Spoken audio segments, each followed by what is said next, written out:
निकल रहा था, नाले में हमने बर्तन लगा दी, उसमें छेद किया, पाइप लगाई, चूल्हे से जोड़ दिया, गरम चाय बेच रहे थे। को चाय बेचते किसी ने नहीं देखा, लेकिन देश बेचते सबने देखा। गले में 80,000 का मफलर है, 1.5 करोड़ का चश्मा है, 1.5 करोड़ का कलम है, 10 लाख का सूट है, 5 लाख का बूट है, लेकिन बंदा बोलता झूठ पर झूठ है। इंदिरा गांधी जी ने पाकिस्तान के 2 टुकड़े कर दिए, कितने सैनिक बंदी किए गए, आपको नहीं दिखता है? तब तो लग रहा था कि उस समय कपकपी आ रहा था पाकिस्तान को। ये इतने ढीठ लोग हैं भाजपाई, और ये बेशरम लोग हैं, ये कुछ भी बोल जाते हैं। मतलब जो करते हैं वो लीला, दूसरा करता है तो कैरेक्टर ढीला। आप एक काम करो, अपना दोनों किडनी बेच लो, अपने लिए एक नया कार ले लो, घर बना लो, जिंदा रहोगे आप। 2014 से पहले का अगर भाजपा देखेंगे तो जो भारतीय जनता पार्टी ये कहती थी एक ध्वज एक निशान, मांग रहा हिंदुस्तान, और सत्ता के लिए बीजेपी 2 ध्वज 2 निशान की गोद में बैठ के सरकार चला रही थी। नहीं समझे? भाजपा का तो वही बात है, लाजू मरे ढीठू जिए। ये इतने ढीठ लोग हैं भाजपाई, और ये बेशरम लोग हैं, ये कुछ भी बोल जाते हैं। मतलब जो करते हैं वो लीला, दूसरा करता है तो कैरेक्टर ढीला।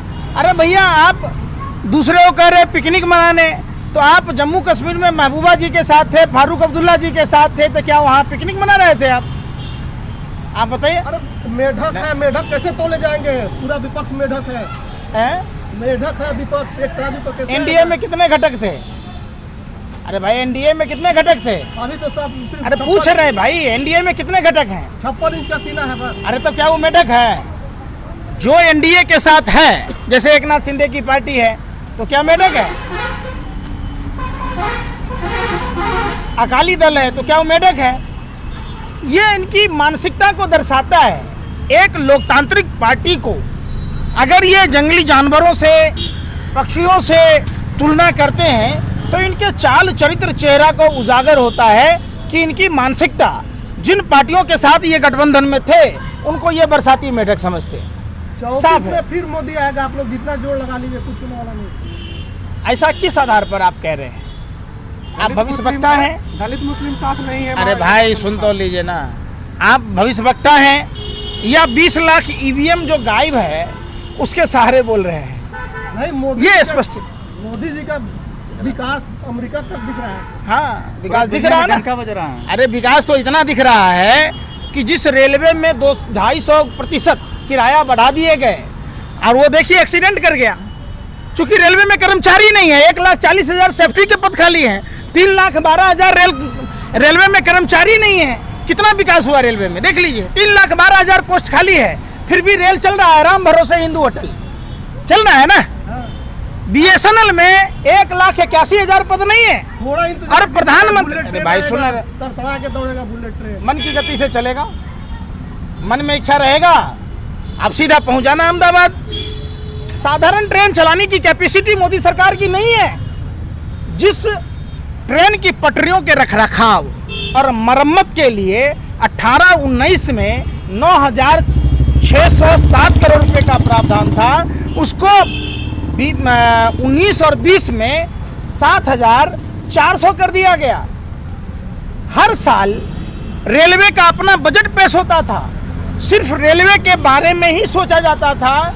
उस रेल बजट को बंद कर दिया गया, और एक साजिश, षड्यंत्र और प्रयोग के तहत रेल के किरायों में, माल भाड़ा में जितना इजाफा हुआ, अगर ईमानदारी से मोदी सरकार काम करती तो रेल में सोने की पटरी बैठ जाती। आप देख लीजिए ना। अरे वो सब तो होते रहता है। मोदी जी की वजह से आप लोग जिंदा है, कोरोना में टीका देकर सबकी जान बचा ली। अच्छा, इससे पहले तो लोग मोदी, अरे भाई काम किए, मोदी जी से पहले महामारी देश में नहीं आई, लोग जिंदा नहीं थे, और मोदी जी ने क्या किया? वैक्सीन खोजवा दिया, कोरोना के आगे खड़ा कर दिया। वैक्सीन वैज्ञानिकों ने खोजा या मोदी जी ने खोजा? मोदी जी ने। अरे भाई, मोदी जी ने तो गैस खोजा था। अरे भाई आप सुनो ना भाई, आप भाजपा के आईटी सेल के प्रवक्ता हो, भाजपा के कि आप पत्रकार हो। मोदी जी ने क्या कहा था? नाला निकल रहा था, नाले में हमने बर्तन लगा दी, उसमें छेद किया, पाइप लगाई, चूल्हे से जोड़ दिया, गरम चाय बेच रहे थे। चाय बेचते किसी ने नहीं देखा, लेकिन देश बेचते सबने देखा। फकीर का बेटा प्रधानमंत्री बन गया तो आप लोग को बर्दाश्त नहीं हो रहा है। आप जैसे पत्रकार मोदी फिदिया के शिकार हैं। एगो होता है रतौंधी, एगो होता है दिनौधी, एगो तो आपको मोदी फिदिया भेल है। अरे भाई सुन तो लो ना भाई, आपने अभी क्या सवाल किया? आपने जो सवाल क्या किया एक बार फिर से बोलना। मोदी जी फकीर थे, प्रधानमंत्री बन गए, आप लोग से बर्दाश्त नहीं हो रहा है। 10 लाख का सूट, 5 लाख का बूट, 1.5 करोड़ की घोड़ी, 1.5 करोड़ का चश्मा, गुजी का मुफलर, 80 लाख रुपए का। भैया गजब की बात है। तब तो पूरे हिंदुस्तान को ऐसा फकीर बना दो जो 80,000 का मशरूम खाए, जो अपने लिए 85,000 करोड़ का प्लेन ले। देखिए ना बंदा कितना बेशर्म है। गले में 80,000 का मफलर है, 1.5 करोड़ का चश्मा है, 1.5 करोड़ का कलम है, 10 लाख का सूट है, 5 लाख का बूट है, लेकिन बंदा बोलता झूठ पर झूठ है। हवाई चप्पल वाले हवाई जहाज में बैठ रहे हैं। आप कहाँ? हवाई जहाज बेच दिया। भारत विश्व में पहला ऐसा देश है जिसके पास अपना एयरलाइंस नहीं है। शायद आप पत्रकार नहीं है, यही तो कह रहे हैं कि आप भाजपा जो व्हाट्सएप यूनिवर्सिटी के ज्ञाता हैं, पहला ऐसा देश है। राफेल तो आ गया, राफेल तो आ गया देश में मोदी के आने से। अच्छा, तो पाकिस्तान का 4 टुकड़ा हो गया। थर-थर कांप रहा है पाकिस्तान, चाइना। थर-थर तो लाल बहादुर शास्त्री जी ने पाकिस्तान में लाहौर में घुसा दिया था। अरे कितना हुआ सुनो ना भाई, 90,000 सैनिकों को बंदी बना लिए थे। इंदिरा गांधी जी ने पाकिस्तान के 2 टुकड़े कर दिए। कितने सैनिक बंदी किए गए आपको नहीं दिखता है? तब तो लग रहा था कि उस समय कपकपी आ रहा था पाकिस्तान को। आप वो दिन भूल गए? अरे भाई एयर स्ट्राइक घुस के मारते हैं। एयर स्ट्राइक पहले नहीं हुआ। अरे एयर स्ट्राइक अगर नहीं हुआ तो लाहौर में तिरंगा कैसे फहराए लाल बहादुर शास्त्री जी? इंदिरा गांधी जी ने कैसे? आप बताओ ना। आप तो थरथराहट।